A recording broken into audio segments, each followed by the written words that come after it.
Pagpapatibay ng kapayapaan at kaayusan, Sorsogon PPO nakiisa sa deklarasyon ng Stable Internal Peace and Security Status ng Bayan ng Matnog.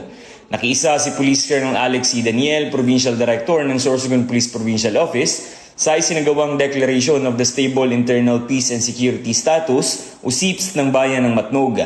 Isang makasaysayang hakbang na nagpapakita ng patuloy na pagtataguyod ng kapayapaan, kaayusan at kaunlaran sa lalawigan. Sa kanyang mensahe ng suporta, binigyang diin ni Police Colonel Daniel ang mahalagang papel ng pagkakaisa at matibay na pagtutulungan ng lokal na pamahalaan, kapulisan, iba't ibang ahensya ng gobyerno at ng komunidad sa pagpapanatili ng isang ligtas at mapayapang kapaligiran. Aniya, magsisilbing inspirasyon ang tagumpay na ito sa iba pang mga bayan upang sama-samang makamit ang layunin ng isang mapayapa, maayos at maunlad na lalawigan ng Sorsogon.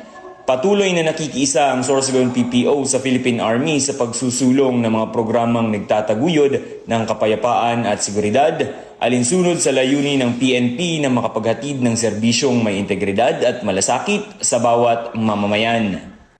Mula dito sa Sorsogon Police Provincial Office, ako po si Police Corporal Chris Gupela para sa Police News Network. Bagong PNP para sa bagong Pilipinas, serbisyong mabilis, tapat at nararamdaman.